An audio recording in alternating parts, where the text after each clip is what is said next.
My name is Abby, and my best friend is Spencer. Since childhood, we have been the adventurous type.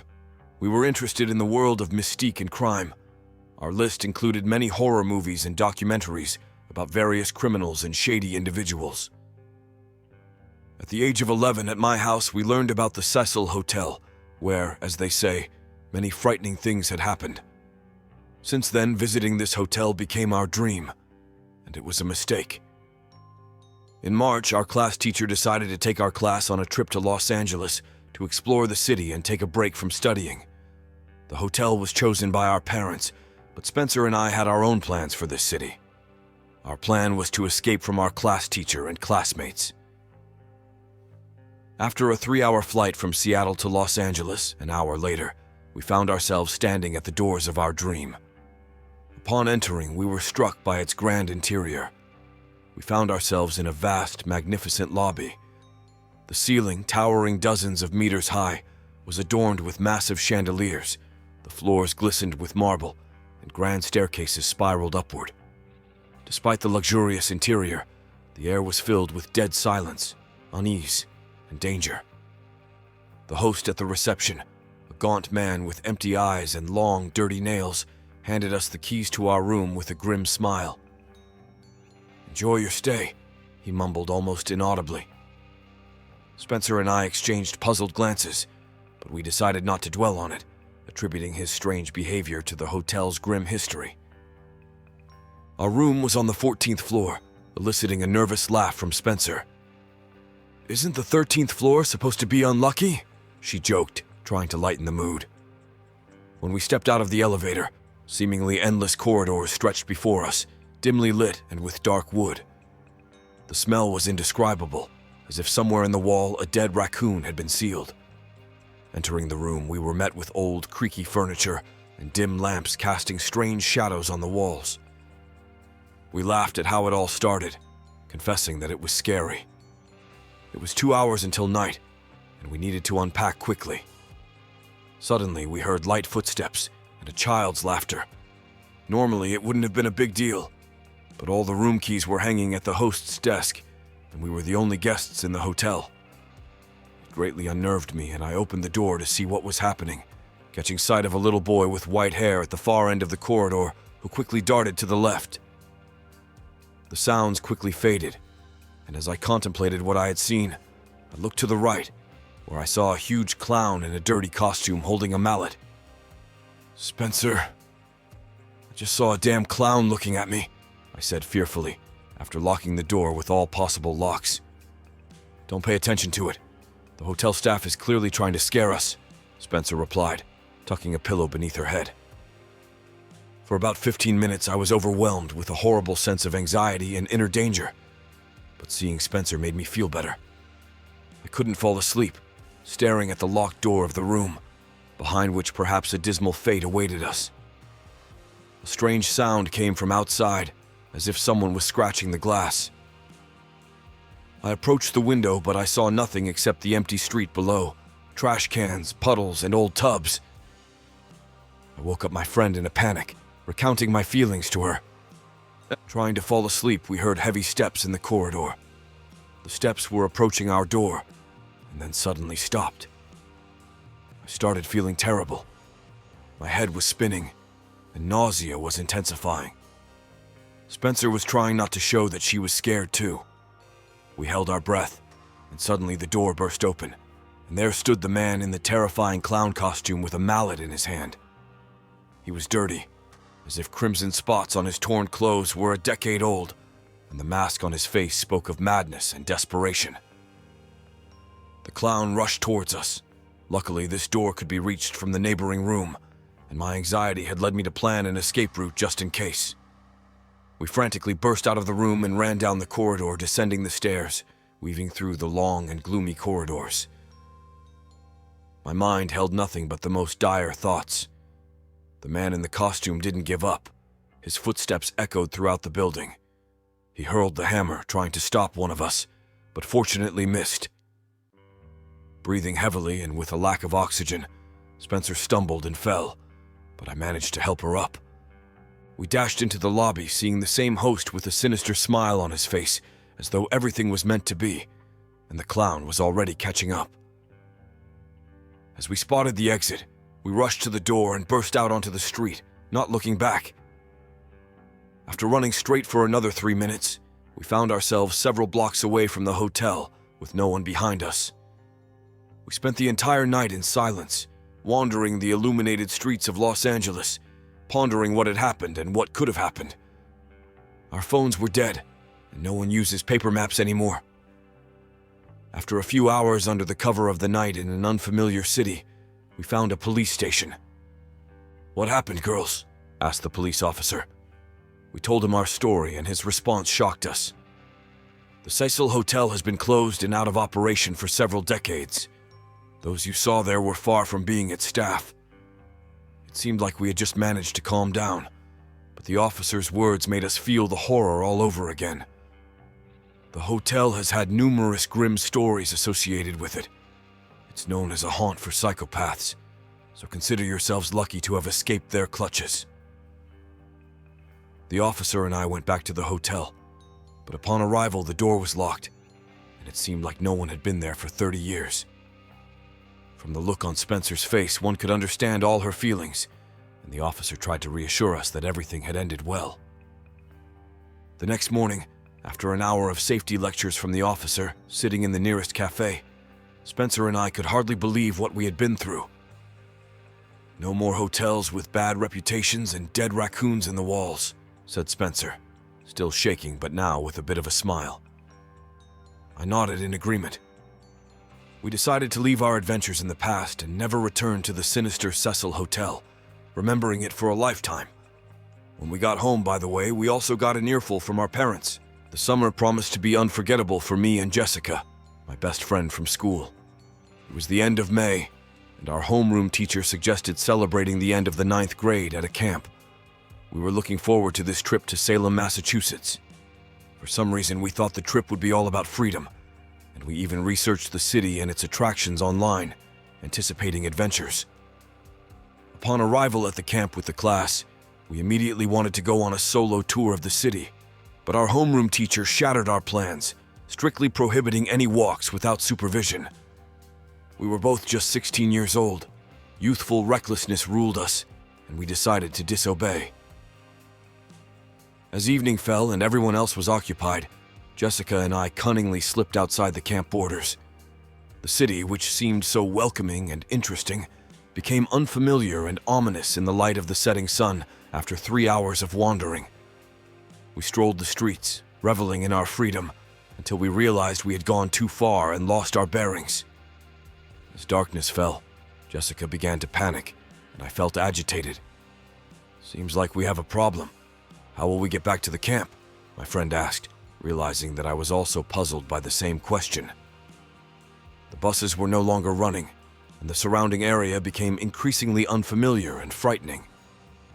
We stumbled into a gloomy alley where rare streetlights cast long shadows and one-story buildings with dirty windows and peeling paint stood. Suddenly, we heard a car approaching us. A handsome guy with a soothing voice peeked out from the car window. He offered to give us a ride. We, being foolish, tired, and scared teenagers, thought it was our salvation, and agreed. "Lost, girls?" the guy asked. He introduced himself as Stan and looked very neat and tidy, not evoking any fear or suspicion. We told him about the situation we had ended up in due to our own stupidity, and he, in turn, assured us that he knew where their camp was, and that he would take us there. At first, everything seemed fine, but soon I noticed that we were heading in an entirely different direction. I had a good photographic memory, and the surroundings through which we came to the camp were well remembered. However, the streets became less and less familiar, and the houses and shops gave way to abandoned buildings and empty roads. Jessica asked the guy why we were not going in the direction where, in our opinion, the camp should be. Stan smiled and said that he had lived in this city since birth and knew all the alternate routes. Stan didn't seem dangerous, but my gut feeling said otherwise, and the farther we drove, the stronger the feeling of unease became. When the area became completely desolate, Jessica and I looked at each other with fearful eyes, realizing that we were far beyond the city limits, and there wasn't a single streetlight on the roadside. There was only darkness and silence around. We began to ask Stan to stop and let us out, but all we got in response was a smirk and the question, "Are you really scared?" After that, he pressed on the gas. When the car finally stopped, an old, semi-ruined house emerged in front of us, concealed amidst dense woods. Stanley stepped out of the car and opened the door for us. His soothing voice now seemed cold and ominous. "I need to charge my phone. Come in. Let's have some tea and then we'll head to the camp," he said, pointing at the house, his sly grin scarcely concealed. Around us, there was silence, not a soul in sight, only the chirping of insects. We had long realized that we had fallen into the hands of a monster. It was very frightening. Our hearts pounded so hard they could have leaped out of our chests, and we, in turn, couldn't muster a word. We had to come up with something, and subtly decided to peacefully follow Stanley, pretending as if everything was normal. Entering the house, we were met with a terribly dusty living room and dirty blankets. The kitchen was in disarray, dirty mugs nearly spilling out of the sink, 2 semi-working light bulbs flickering, and the light from the window making the scene even more eerie. "Please make yourselves at home," Stanley said, gesturing towards the couch. Jessica and I sat closer to each other, and from her eyes I understood that I would have to handle this situation myself, as she was in no state to. I told her to trust me, for I was sure that this wouldn't be the end of our just beginning lives, although it felt like it. He gave us tea and roughly instructed us to drink it. There was no way out. I didn't know this house at all, and there was no chance of escaping through the main entrance. We drank the tea, and after 5 minutes, everything became hazy. The room started spinning.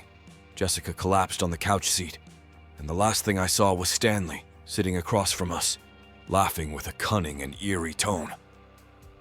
I don't know how much time passed, but I came to in a dark cellar beside a weeping Jessica. Opening my eyes, I saw chains on our legs. Panic engulfed me. I couldn't control myself. Tears flowed incessantly. We sat on opposite sides of the cellar, and near Jessica, I saw a shelf on which hung a saw. It was our only way out. I told my friend that she had to get that saw. After several attempts, Jessica managed to saw through her chain, and then we cut mine.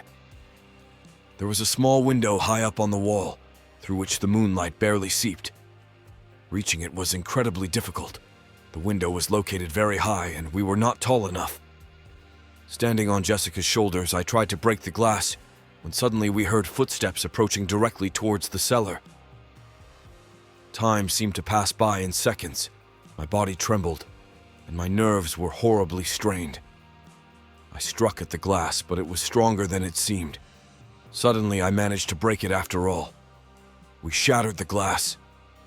Pulling Jessica up when her body was halfway out, Stanley entered the room. We quickly dashed towards the road, but staying upright on trembling legs was extremely difficult. We ran ahead until a car appeared on the road. Inside was a woman, horrified by our appearance, who ultimately took us back to the camp. It was a lesson for a lifetime. Jessica and I had put an end to breaking rules forever. Sometimes I remember this situation with intense anxiety and fear, unable to imagine what could have happened if I hadn't seen the saw in the pitch darkness hanging above Jessica's head. And the question of how many people still haven't seen it fills me with a cold sweat. This story happened to me in the summer of 2010. I was in the 10th grade at a very prestigious school in Las Vegas. It was a tradition among my classmates and me to invite the entire class to our homes for a whole week during the summer, to let loose after a grueling academic year. All the parents and teachers knew about this tradition. This time, it was my turn. I thought that inviting everyone to my neighborhood, where everyone was used to, wouldn't be so interesting, so I decided to bring everyone to my grandfather's house. My grandfather had been a quite successful businessman in his time, and he had built a mansion on the outskirts of the city, from where you could already see the steppe and the highway nearby. It was the perfect place for teenage gatherings. In my childhood, I often spent a month in this house and knew the area by heart. I had often explored the village with my friends. One of those friends was a guy named Valerio, the grandson of a Mexican baron. He was up for anything, the bravest guy I had ever met. When our class arrived at this house, he was 23. We met by chance after a dozen years. We greeted each other warmly. I introduced him to my classmates, and then we decided to reminisce about our childhood. Hey, remember how we used to roam around abandoned houses in the hot steppe in our childhood? I suggest we relive those times. I know a great spot, I heard Valerio say. We agreed to meet at 6 in the evening when the sun was already setting, but its rays still illuminated the earth. I led my classmates into the house. We brought out all the snacks we had, turned up the music, and enjoyed ourselves to the fullest. Some went into the room to discuss life updates, some belted out their favorite songs, and some teared up from sentimentality. In general, everything was going excellently, just as it should.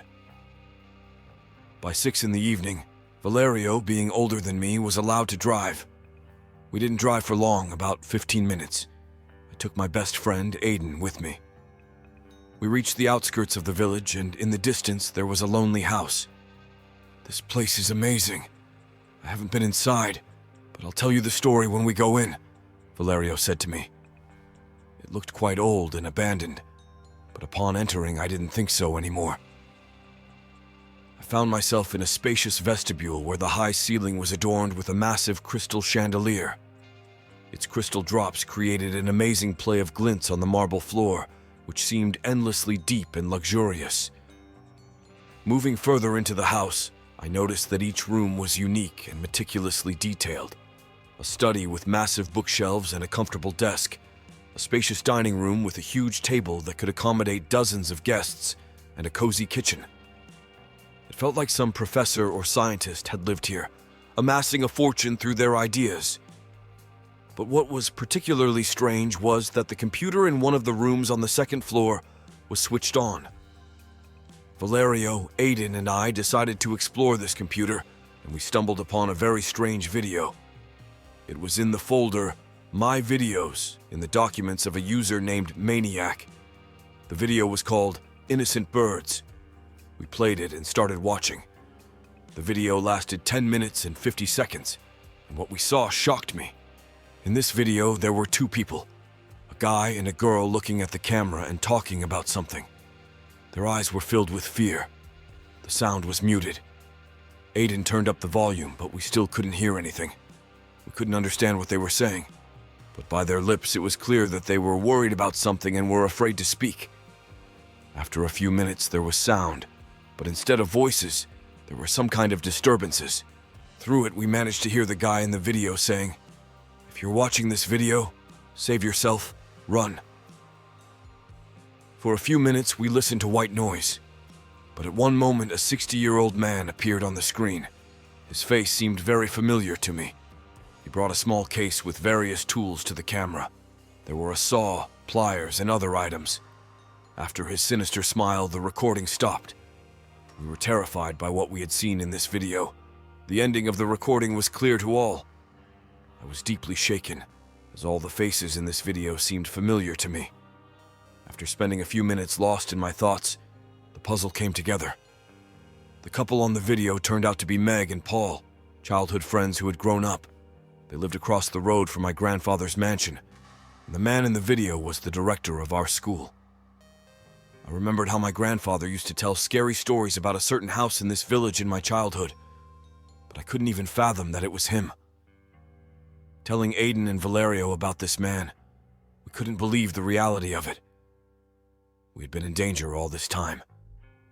I started to think that we were literally near a murderer's house, someone we saw every day, and the danger might not be over.